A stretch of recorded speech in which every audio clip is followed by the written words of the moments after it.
Good morning, welcome to আলোর kitchen. আলোর কিচেনের আজকে রান্না হচ্ছে পাবদা মাছের ঝাল, সিম্পলভাবে যেটা করি সেটাই। আর হবে লাউ আলু দিয়ে ট্যাংরা মাছ আর লাউ ডাল দিয়ে ডিম। এদিকে আমি ট্যাংরা মাছের জন্য মশলাটা কষে নিয়েছি, এটা পাবদা মাছের জন্য মশলাটা কষিয়ে নিয়েছি। কষানো মশলাটা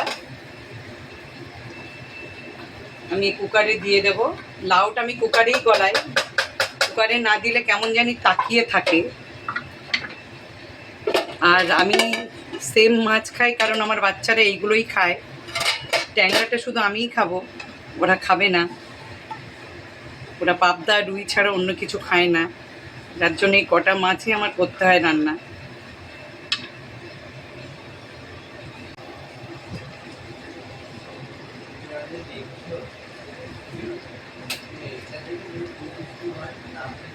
মাছগুলো দিয়ে দিয়েছি, কাঁচা লঙ্কা চিড়ে দিয়েছি, একটু ধনে পাতা দিয়ে দেবো। এটা পাবদা মাছ। স্লোতে একটু 5 মিনিট আমি ফোটাবো। আর মশলাটা ততক্ষণ কষবেন যতক্ষণ মশলার মধ্যে দানা দানা ভাবটা না আসছে। মশলাটা যখন দানা দানা ভাব আসবে তখন জানবেন আপনার মশলাটা কষা হয়ে গেছে। আর আমার পেঁয়াজটা তাড়াতাড়ি গলার জন্য আমি এটা ইউজ করি।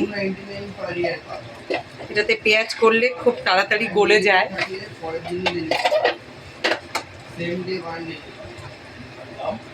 এদিকে কুকারে আমার লাউ আলুটা হচ্ছে। পাবদার ঝালটা কমপ্লিট হয়ে গেছে, আমি এটাকে এবার নামিয়ে নেব।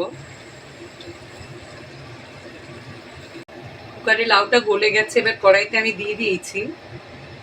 এই জলটা একটু শুকিয়ে গেলে এর উপরে আমি মাছ, ধনে পাতা, কাঁচা লঙ্কা সব দিয়ে দেব। আর এদিকে দেখতেই পাচ্ছেন রুটি হচ্ছে। মোটামুটি জল শুকিয়ে এসছে। স্লো করে আর 5 মিনিট আমি রাখবো, রেখে এটা নামিয়ে দেব।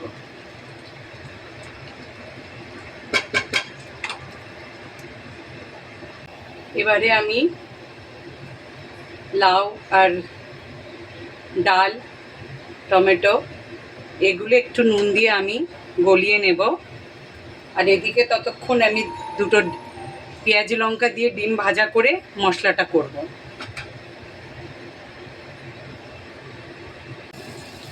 একে একে এর মধ্যে সব মশলাগুলো দিয়ে দিয়েছি, নুন, হলুদ, জিরে, গোলমরিচ, ধনে সবই। শেষে একটু গরম মশলা দিয়ে নামাবো, কারণ যেহেতু ডিম পড়বে। আর মশলাটা একটু কষিয়ে রান্না করলে টেস্ট সবসময় ভালো হয়। দেখুন মশলাটা বেশ দানা দানা হয়ে এসছে, তার মানে কষানোটা হয়ে এসছে।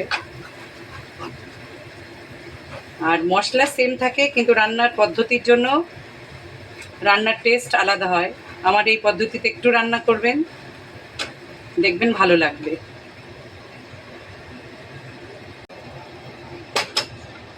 এখানে কাঁচা লঙ্কা, ধনে পাতা দিয়ে দিয়েছি, এগুলো একটু কষে নেব, তারপরে ডিমটা ছেড়ে দেবো এর মধ্যে।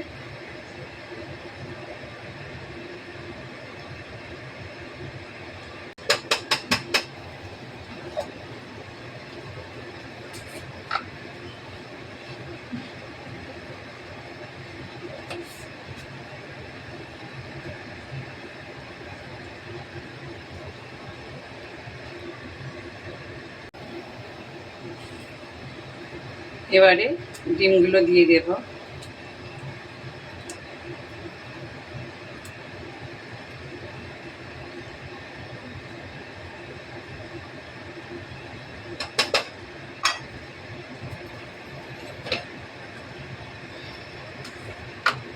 সামান্য গরম মশলা দিয়ে দেবো, সামান্য। আমার গরম মশলা মানে বিরিয়ানির মশলাটা।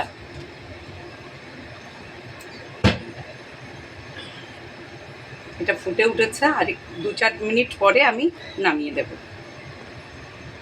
রান্নাটা আমার কমপ্লিট হয়ে গেছে।